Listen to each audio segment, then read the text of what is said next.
What happens to your business when you don't show up? Does it go quiet or does it continue running?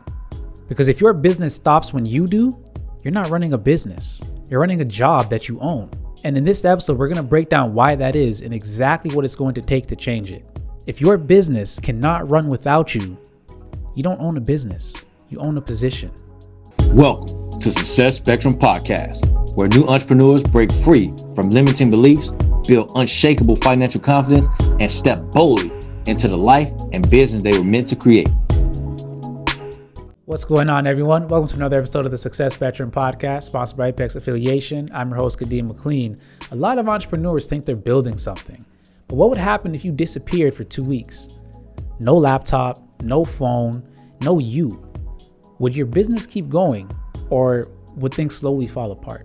That's the real question. And if your honest answer is things will slowly fall apart, you are the bottleneck. And today we're going to talk about how to fix that. Let me show you what this looks like, because most people don't realize they're in it. Here's the pattern. You're doing everything: the calls, the content, the follow-up, the fulfillment. You can't sleep because the whole operation is waiting on you. You can't get sick because things without you would slip away. You're unable to take a real vacation without the income pausing with you. And here's the truth. That's not a business. That's a hamster wheel, and you're the hamster. And when you get off the wheel, even for a moment, everything stops. I remember growing up and there was a convenience store down the street. The person there knew my brothers, he knew my sister, he knew my mother, he knew me. And every single time I go into that convenience store, I would see him. And as a kid, I was in that convenience store often. And every single time I saw him. As I got older though, I realized he was there, he knew all of us, he knew the neighborhood, because he was there every single time. Because he had to be there. Not necessarily because he wanted to be there, but he had to be there. He owned his position. He was what we call self-employed. And we'll talk a little bit more about that shortly. But as a convenience store owner, maybe he wasn't making enough money to hire somebody, or where it made sense to hire somebody to be there. He had to make sure that the stock was coming in, nobody was stealing, and he was making the sales and hitting the sales numbers he wanted to hit. So he had to be there in order to make sure the operation ran successfully as a self-employed individual. That man was the system, and without him, the system would not run. That's the warning. That's what we're trying to avoid. Ask yourself honestly, if you didn't show up for a week, what would stop? Name it specifically, don't be vague. Name it exactly. What would stop if you did not show up for a week? A task that only works when you do is not a system. It's just your labor with a different name. Now I want to show you what the opposite of this looks like, because there's a lesson here that most of us walk past or interact with every week, but we don't realize it. Here's what a real system looks like. Most people think McDonald's is a food business, but it's not. Yes, we got to talk about the golden arches. McDonald's is a system, and it's probably the clearest example of what we're trying to look at today and what we're trying to build. And let me give it a preface here. I'm not saying McDonald's is good or bad. I'm just looking at the system. Okay. And obviously there's adults working there, but they can put teenagers into this system and with zero business experience. And those teenagers run the daily operations. They teach them exactly how to do everything, how to flip the burger the right way, how much time the fries need to be in there for. And they teach them everything, the shakes, the same process. It doesn't matter if you're in Tokyo or if you're in Detroit. The system is the same, and the Big Mac probably tastes the same. That's not by accident. That's a system with a solid foundation that crosses language barriers and time zones. And to make sure that system never breaks down, they built something called Hamburger University, a real training institution where they have campuses worldwide, and they've graduated over 275,000 people. Over 40% of their leadership has graduated or went through this process. That's how serious the system is. As entrepreneurs, I feel like we don't take our system serious enough. And we don't end up really building a system because we leave it all to ourselves. We are the sole operator. It's all on us. Ray Kroc didn't need to be in every restaurant to work. He created the system, and once it was in place, it was proven it could be replicated anywhere. For all we know is the McDonald's on the moon, and the McChicken tastes exactly the same as the McChicken in Detroit or Tokyo. That's the goal, to have a system that works and operates similar to the way McDonald's operates, if you will, with having a system that you don't need to be there for, but you can step away and it will operate the way it's supposed to. The goal is not to become McDonald's, but to build a system where you can walk away from it and it can still operate, because the system is bigger than any one person. It's bigger than you. Your goal is to build something that doesn't collapse the moment you step away from it. That doesn't mean you stop doing the work you love. It just means you stop being the only one who can do it. So think about your version of Hamburger University. What would you need to write down and teach to somebody else so that you could run your process the way you intend it to be run? Not you can run it, but somebody could run the process the way you intend it to be run. Ray Kroc didn't just build the biggest restaurant chain. He built the best system. The restaurants came with it. Now that you know what we're building towards, let me show you the framework that explains where most entrepreneurs are and why they get stuck. There's something called the cash flow quadrants. Rich Dad, Poor Dad, Robert Kiyosaki, he came up with this. And it's, of course, 4 quadrants. On the top left, you have E. On the bottom left, you have S. Top right, B. Bottom right, I. The E on the top left stands for employee. And this is where you are, of course, an employee. A lot of us have been here in life. You show up, you do the work, you get paid. You do over the work, you don't necessarily get paid because you went over. You just get paid for showing up. Time in, time out, right? Time in, rather, money out. You put time in, you get money out. Not necessarily on the results you get. Of course, they want you to do your work, but that's about it. Having a job, I'm not saying it's a good thing or a bad thing. Again, we're just talking about the system and the structure here. You can get fired at any time, but you show up, you do the work, and as long as you do that, you pretty much have your job, as long as they're not cutting numbers, let's say, or downsizing, if they want to call it that. You don't get paid though. You don't get paid based off of who you are and how you operate. It's the position that gets paid. So you're capped at a certain amount. And of course, like I was saying, it doesn't necessarily matter if you do 200% compared to the next person. That's your paycheck. The position is getting paid. The second you stop showing up, the income stops. The S, the bottom left quadrant, that's for self-employed individuals or specialists. You're a dentist, you are an independent financial advisor, you're a freelancer, you are an electrician. Nobody can fire you. An electrician with your own practice, let's say, right? Nobody can fire you. That part feels great. And now you get paid on your results. So if you want to make more money, you produce more results. But what does that mean? That means you got to put more time in. Here's what we call the phantom ceiling, the phantom cap. You, yes, can make technically an unlimited amount of money, but that's a phantom cap, because the real cap is you can only make however much money you have time to put in. You only have 24 hours in a day. You're not going to be able to put in 30 hours a day. So your time and your effort is capped, and therefore your income is capped, because it's just you operating this thing on your own. The harder you work, the more you get paid, but that means it requires more of you, and you only have 24 hours in a day. There's no ceiling you can see, but you will hit it. This is where most entrepreneurs live. They just don't realize that they're trapped. It's like a glass ceiling. Now, where we really want to be is the B, the right side of these 4 quadrants. Again, E, S, and then you have B and I. On that right side, the top one is the B, the business owner. This is where the system can run without you. This is that McDonald's thing we were talking about. And that's the whole point, is you don't want to necessarily have to continue to spend time for money and trade time for money. Time is the most valuable resource we have. How much you're getting paid for it, or needing to put in a bunch more time to get paid more so that you can live a better life for you and your family, at some point, the time you're putting in is not worth it, because time is the most valuable resource. Yes, we've got to put in time to make money on the front end, on the back end, in the middle, whatever. But the idea is to develop a system like that McDonald's system we were talking about, where it can run without you. You don't need to be there. You can go on your vacation. You can go start that new hobby. You can spend more time with your family and friends. You can do more philanthropic work. You build a machine, the system, and other people operate it. You plug people into it and give them the right training. This is McDonald's, like we talked about, and you can hire 5, 10, 20, 100 plus people. The system is there to train them how to run it, and you don't need to do much else. Yes, checkups and so on, but it's not you running it. I, an investor, the last one, your money goes to work for you. It now does the work that you used to do with your time. Now you're using money to make money. Every dollar, or at least a portion of your dollar, should have children. It should go out and produce more for you so that you can spend less time making money, because your money that you spent time making originally is now making money for you.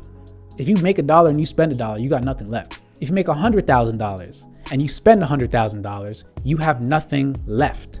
But if you make $1 and every dollar you make, you invest 10 cents or 20 cents, that's going to make more money for you and make you dollars in the end. Doesn't sound like much? Okay. That $1 turns into $100,000. If you're still investing 20 cents out of every dollar you make, now you're investing $20,000. It's a scale. You just have to make up in your mind how much you're going to invest. So this is where you're investing in either stocks, real estate, some type of business, whatever it might be, but your money is going out to make money for you. So you take a portion of every dollar, you deploy it, and you allow that dollar to make you money and have quote unquote children. That's how wealth compounds. So the real question here is, would you rather have 100% of your own efforts? Because on that left side of the quadrant, you have the E and you have the S. On that left side, it's 100% of your efforts. On the right side, you have B, business, and you have I. That is 1% of 100 people or more effort. 100 people's effort at 1%. So would you rather have 100% of your own effort as an employee or self-employed individual, or would you rather have 1% of 100 people's effort on the B and the I? When it's just you, again, you get a sick day, you're sick, you don't go into work, no money's coming in. But if you have that business, that system, that structure, or even as an investor, it doesn't matter if you don't show up, because there's people operating the system. You could have 3 people not show up. And guess what? Because you only had 1% of 100 people's effort on that business side, or even on that let's say the business side, they can fill the gap, and you still have 100% now of 97% people's effort. And of course, whoever the manager is, whatever the case is, they're going to fill that gap. So you're not losing, you're still making money, even though you had a sick day. So again, which would you rather? And the real question I'll ask it this way is, which one of these would allow you to go to Belize? A simple way to put this is the left side pays you for what you do, and the right side pays you for what you build. I remember working at a casino doing IT for them many, many years ago. And I was doing 19-hour days. I would travel, I think it was maybe 3.5 hours to work. And then I would work a 12-hour shift and I would travel 3.5 hours back home. I was putting in work. I was doing my job. I was going above and beyond. And like I do at every place that I would work. And this is honestly just one of a few examples I just thought of, but I was only getting paid my regular paycheck every 2 weeks. No matter how much effort I put in, no matter how much work I put in, no matter if I was working those extra hours or not at any of the places I was at. I remember one more recent job, I worked for every day, maybe 12 plus hours every day for a span of a month or two. I didn't necessarily get anything extra. They gave me a pat on the back, basically. I went in to ask for a raise after that, and I was told, no, I'm getting paid what I'm worth. So I say all of this to say there was that ceiling, that cap that I hit, and it was a phantom cap. Well, actually that was as an employee, but it was a cap, right? And what that means is I've got to go out and I got to do something different, because no matter how much work or effort I put in here at this job, they're paying the position. They're not paying Kadeem. They're paying the position that Kadeem works in. So they're only going to pay a certain amount for that position. Same thing as a self-employed individual. I hit a certain cap because I realized I can only put in so much effort and time, especially when I had a job at the same time as I had my own practice, let's say. I was in both. I was in the E and in the S, which a lot of you might be in. And I realized to say, okay, something's not right here. I'm hitting a cap and I need to break out of this cap. Something needs to happen. I kept grinding, but I hit that ceiling. So I decided to do something different. What if shopping could earn you cash instead of just costing you? You've been stuck in a cycle, tap, swipe, spend, watching your paycheck just disappear. But one day, after you stumbled onto this app called Rakuten, you ask yourself, why am I paying full price when I don't have to? But then you think, maybe it's just another gift. Then One of your friends tell you about this app called Rakuten, who makes them money and gives them cash back and rewards for thousands of stores every time they make a purchase that they were made anyway. You try it once, you discover hidden deals, compare prices, and you start winning. Shopping becomes a strategy. Every tap pays you back, and you still get what you want. You share Rakuten with your friends, watch your income grow, and become more financially confident. Download the Rakuten app today and keep more of your hard-earned money in your pocket. So now that you know what the vision looks like, you know the framework, the question is, how do you build the system? That's where SOPs come in. Right now, there is something in your business that exists in your head only. And it's a process, it's a sequence, the way you do things that nobody else knows. And you want things done a specific way, but they don't know this information. So how can they do it? If something happens to you tomorrow, again, you got sick, there was an emergency, you had some type of injury, whatever it might be. If you just need a week off, that thing would stop because it only lives in your head. That's the problem that SOP solves, standard operating procedures. An SOP is just a document that teaches someone else how to do what you do, the way you do it, so that you don't have to be there for it to happen the right way. 4 simple questions every SOP answers. What is the task? Why does it matter in the business? How do you do it step by step? And what does it look like when it is done right? If you're saying you don't know what an SOP is, you don't know how to start it, okay, cool. Start with the task that pulls you back into the business most. When you try to step away, what is the one thing that keeps coming up where it's like, shoot, I gotta go and do this thing or I'm not gonna get paid? That is the first thing that you should focus on, because the one you never hand off, it could be the one you never hand off, the task that you never hand off, because only you know how to do it. That's what you can build an SOP for. Record yourself doing it. It could be literally a video recorded. You can write out step by step. You can screenshot the process if you're doing it on a computer. Make it so clear that a stranger could follow it without asking too many questions. Hand it to someone else and see if they can follow it and see how many questions they ask you. If they don't ask you any, you know you got yourself a good SOP. But if they're asking a bunch of questions, your SOP still needs some work and you should just keep refining it. Once it works without you in the room, the task is no longer your bottleneck.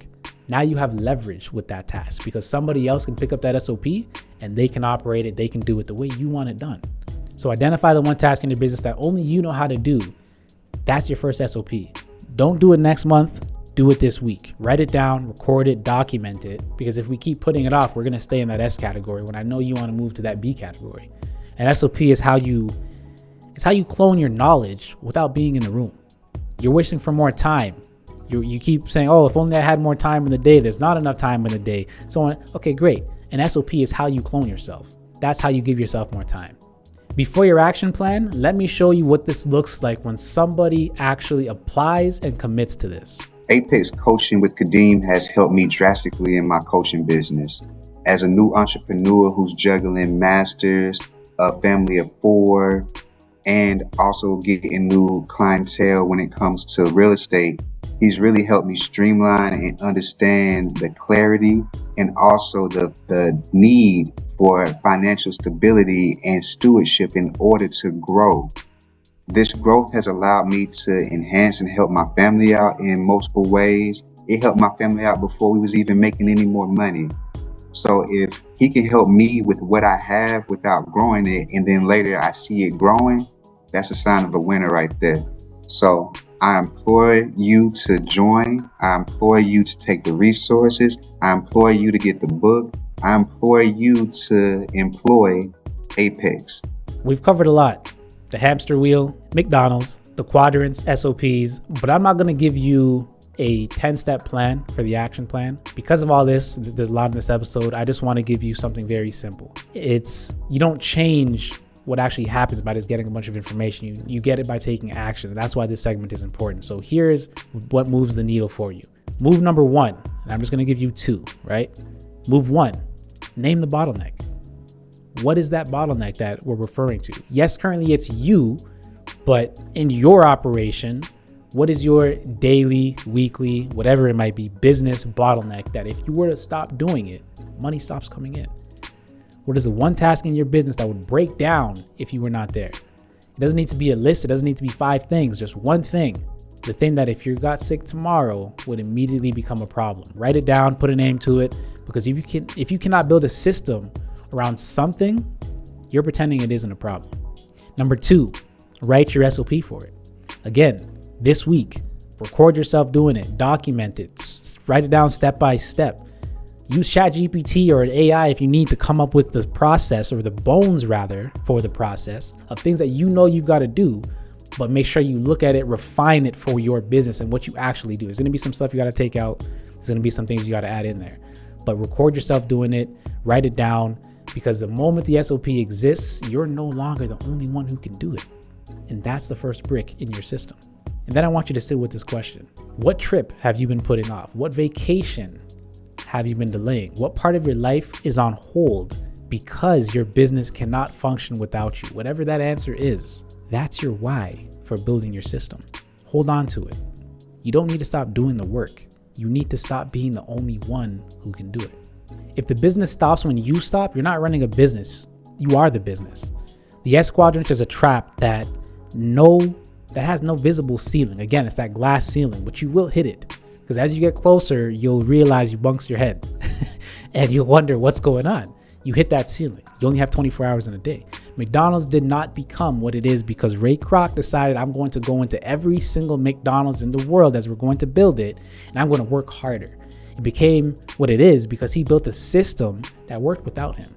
An SOP is how you get started to build your own system and get yourself out of that bottleneck, one task at a time. 2 moves for your action plan. Again, name it and document it. That's how you start shifting from that S quadrant, being a self-employed individual who owns their job, to being a business owner, getting onto that right side of the quadrant. Next episode, we're going deeper into the structure, because once you've got the system, you need to know how to track it and make sure it's actually doing what you built it to do. Don't miss it next week. If your business stops when you stop, and you cannot take a trip without the business pausing with you, Self-Master is a 45-minute consultation, a private clarity session designed to help you identify the exact systems, SOPs, and leverage that you need to get the engine running. To go from being the only engine in the room to building a system and having a machine that operates the way you need it to. So if you're looking to get clarity and you're looking to take action, click that link in the description or wherever it might be, or go to apexaffiliation.com/self-mastery. One final takeaway for you. You don't need to stop doing the work. You need to stop being the only one who can do the work. I know there was a lot in this episode, and I know you got something from it. Even if there was one small segment or thing you heard me say that stood out to you, or could stand out to somebody else, like, subscribe, and share this out with somebody. We got to get these views up. These videos are not doing so well, and I appreciate you stopping by and listening, but share it with somebody so we can get more of this content out. Remember, success is not a destination. It's a spectrum. So keep evolving. Kadeem here, and I'll see you on the next one.